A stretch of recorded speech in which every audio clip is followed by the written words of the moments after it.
میرے نبی پاک نے فرمایا 3 کام کرو تمہیں فائدہ ہوگا.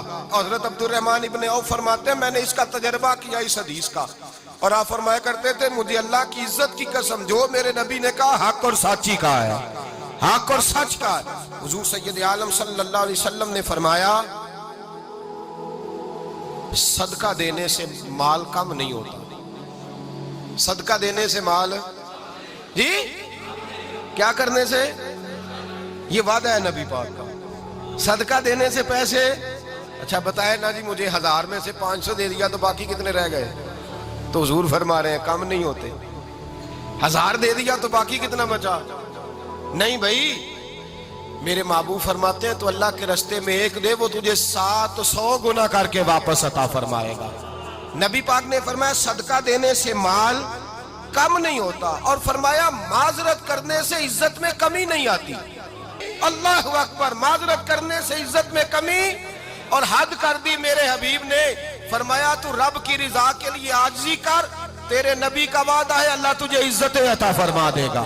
تو جھک جا اللہ کی رضا, عاجزی اختیار کر, سادگی اختیار کر, سادگی عاجزی کر, تجھے اللہ 2 باتیں اس میں ارشاد, ایک معذرت کر غلطی ہو جائے, اور دوسرا پہلے عاجزی کی بات سنیں. حضرت عمر بن عبدالعزیز بادشاہ تھے, سوئے ہوئے تھے, غلام بھی پاس آرام کر رہا تھا, مہمان بھی آئے تھے. غلام کی ڈیوٹی تھی ہر وقت حضرت کے پاس رہنا. اب سوئے ہوئے دیر ہو گئی, غلام بیچارہ تھوڑا تھوڑا اونگ آتے آتے سو گیا. حضرت چراغ روشن تھا, کچھ لکھ رہے تھے, مہمان بیٹھا تھا, خادم سو گیا. اب چراغ نہ آہستہ آہستہ گل ہو گیا, بجھ گیا. حضرت اٹھے, بوڑھے آدمی تھے, چراغ صحیح کرنے. مہمان کہنے لگے حضور میں نہ کر دوں, میں نہ کر دوں. کہنے لگے نہیں تم مہمان ہو, مہمان سے خدمت نہیں لی جاتی. تو اس نے کہا غلام کو جگائیے. فرمانے لگے ابھی تو بیچارہ سویا ہے اور نیند سے بیدار کر دوں. خود گئے, اس میں تیل دوبارہ ڈالا, بتی ٹھیک کی, جلائی, واپس آ گئے. وہ مہمان, اب بادشاہ کا مہمان بھی تو کوئی بادشاہ ہی ہوگا نا. کہنے لگا حضور آپ اپنے کام خود کرتے ہیں, کیا لفظ ہے, کیا حسن ہے, اور 2 جملوں میں کیا تاثیر ہے. آپ فرمانے لگے ہاں میں اپنے کام خود کرتا ہوں. جب میں گیا تھا تب بھی عمر بن عبدالعزیز ہی تھا, اور جب چراغ صحیح کر کے واپس آیا ہوں تو پھر بھی عمر بن عبدالعزیز ہی ہوں. میرے اندر کوئی تبدیلی آئی, میں وہی ہوں جو گیا تھا. حضرت سیدنا فاروق اعظم رضی اللہ تعالیٰ عنہ فرماتے میں بیٹھا تھا, اور ابھی 3 دن ہوئے تھے نبی پاک صلی اللہ علیہ وسلم کے وصال ظاہری کو. میں بیٹھا ہوا تھا, 2-3 بچیاں آ گئی, اور حضرت ابوبکر صدیق رضی اللہ تعالیٰ عنہ کے سامنے آ کے بیٹھ کے رونے لگی. جناب صدیق اکبر رضی اللہ تعالیٰ عنہ کا بچیوں روتی کیوں ہو؟ تو کہنے لگے آپ خلیفہ بن گئے ہیں. جب سے ہمارے ابا کا انتقال ہوا تھا ہمارا ذریعہ معاش یہ تھا کہ ہم نے بکریاں رکھی ہوئی تھی. آپ روز آتے تھے, بکریوں کا دودھ دھوتے تھے, ہم پی بھی لیتی تھی, بیچ کے گزارا بھی کر لیتی. اب آپ تو خلیفہ بن گئے, کون آیا کرے گا؟ تو حضرت ابوبکر صدیق فرمانے لگے تمہیں پتہ ہے جو خلیفہ ہوتا ہے وہ تو خادم ہوتا ہے قوم کا, میں آیا کروں گا. حضرت ابوبکر صدیق روزانہ اٹھتے عصر کے بعد اور جاتے, خلیفہ ہونے کے باوجود ان بچیوں کی بکریوں کو پکڑتے, دودھ دھوتے, ان کے گھر میں دے کے آتے. حضرت فاروق اعظم جب بھی دیکھتے تو کہتے ابوبکر تو پیچھے آنے والوں کے لیے رستہ بڑا مشکل کر رہا ہے, بڑا مشکل کر رہا ہے. جگر راہ وفا میں نقش ایسے چھوڑ آیا ہوں, میں جس منزل سے گزرا ہوں وہ اب تک یاد کرتی ہے.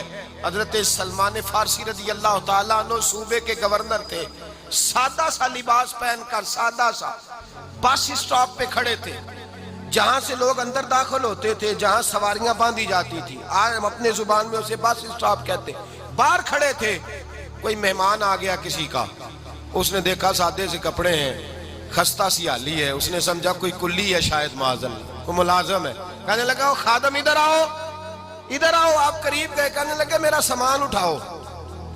امام غزالی فرماتے ہیں جب تو علم پڑھنے بیٹھتا ہے تو یہ بھی خیال کرنا تیرے اندر تکبر کا بوٹا نہ لگ جائے, عاجزی اختیار کرنا. عاجزی, سر پہ رکھا ہوا ہے سامان. حضرت سلمان فارسی نے, گورنر صاحب نے, اس آدمی کا, مہمان کا سر پہ سامان رکھا اور جا رہے. سنو اور غور کرو. جب جا رہے تھے جو آدمی بھی ملتا, گورنر صاحب ہمیں دے دے. مہمان پریشان ہو گئے, کہنے لگے حضور آپ گورنر ہیں؟ فرمانے لگے نہیں, یہ تو میرا دنیا داری کا نام ہے جو ان لوگوں نے رکھا ہوا ہے, اصل میرا نام وہی ہے جو تو نے لے کے پکارا ہے، اصل نام وہی ہے۔ تو نے کہا غلام ادھر آ۔ آپ فرمانے لگے پہلے میں ایک یہودی کا غلام تھا، پھر رب تعالیٰ نے فضل کیا تو میں محمد عربی کا غلام ہو گیا، رسول اللہ کا غلام ہوں، اور جب میں نبی پاک کا غلام ہوا ہوں تو اس سارے صوبے کا امام ہو گیا ہوں، تو اصل تو میں غلام ہی ہوا نا۔ دوسرا میرے نبی پاک صلی اللہ علیہ وسلم نے ایک تو عاجزی سے عزت ملتی ہے، تکبر سے عزت، وہ جو بندہ جھجکتا ہے نا تیرے نیڑے جانے سے، تو کہتا ہے میری بڑی عزت کرتا ہے، وہ عزت نہیں کرتا۔ شیر کی عزت ہوتی ہے کہ خوف ہوتا ہے؟ بولے نا تو نہیں نہ ڈر لگتا ہوتی کو۔ شیر کا کیا ہوتا ہے؟ خوف، اس کی عزت نہیں ہوتی۔ تو درندہ ہے، درندوں کی بھی کبھی عزت ہوتی ہے؟ تو جو آدمی ڈنڈے کے زور پر لٹکا کے ڈنڈا اور وہ لوگوں سے عزت کرا رہا، تو بھائی یہ تیری عزت نہیں ہے، تیرا خوف ہے۔ عزت عاجزی میں ہے، انکساری میں ہے۔ اور دوسرا میرے نبی پاک صلی اللہ علیہ وسلم نے فرمایا عزت معاف کرنے میں ہے۔ عزت کس چیز میں ہے؟ بدلہ لینے میں عزت، یہ حقائق ہے۔ عزت بدلہ لینے، جس نے ایک تھپڑ کے جواب میں 2 مارے وہ باعزت نہیں، بلکہ مسند امام احمد بن حنبل پڑھی، حضرت موسیٰ علیہ السلام کوہ طور پہ کھڑے، میرے رسول پاک علیہ السلام فرماتے ہیں جناب موسیٰ علیہ السلام نے اللہ کی بارگاہ میں عرض کیا، اے اللہ ساری دنیا کہتی ہے ہم عزت والے ہیں، ہم عزت والے ہیں، من اعز عبادک یا اللہ، اے اللہ تو بتا تیرے بندوں میں عزت والا کون ہے؟ تو حضرت موسیٰ کہتے ہیں رب کریم نے فرمایا اذا قادر غفارا، جس کے پاس بدلہ لینے کی طاقت ہو پھر بھی معاف کر دے وہ بڑی عزت والا ہوا کرتا ہے۔ جو اینٹ کے جواب میں پتھر مار سکتا ہو، جو گولی کے جواب کے اندر 15 گولیاں مار سکتا ہو، لیکن معاف کر دے وہ بڑی عزت والا ہے۔ عزت والا ہے جو معاف کرے۔ حضرت فخر جہاں دہلوی بہت بڑے درویش تھے، سلسلہ عالیہ چشتیہ کا بہت بڑا نام، اور اس صوفی کے آپ حالات پڑھیں تو رب کریم نے بڑا ہی نوازا ہوا تھا۔ دلی کی جامع مسجد کے خطیب، اور ان کی کرامت یہ تھی کہ جو آدمی آ کے سامنے کھڑا ہوتا تھا نا اسے بتانا نہیں پڑتا تھا کہ میرے دل میں کیا ہے، بتانا نہیں پڑتا تھا۔ سامنے آ کے کھڑا ہوتا تھا تو حضرت ہاتھ اٹھاتے تھے، کہتے تھے اللہ یہ بے اولاد ہے اسے اولاد عطا کر دے۔ دوسرا آ کے کھڑا ہوا، خوشی نہیں ہو رہی آپ کو؟ دوسرا آدمی کھڑا ہوا، دوسرا آدمی، اس نے آ کے کہا دعا کے لیے سامنے کھڑا ہوا تو حضرت کہنے لگے اے اللہ بیمار ہے، وہ کہتا میرے دل میں بات تھی مجھے بتانی، ینظروا بنور اللہ، نبی پاک نے فرمایا مومن کی فراست قلبی سے ڈرا کرو، وہ تو اللہ کے نور سے دیکھتا ہے۔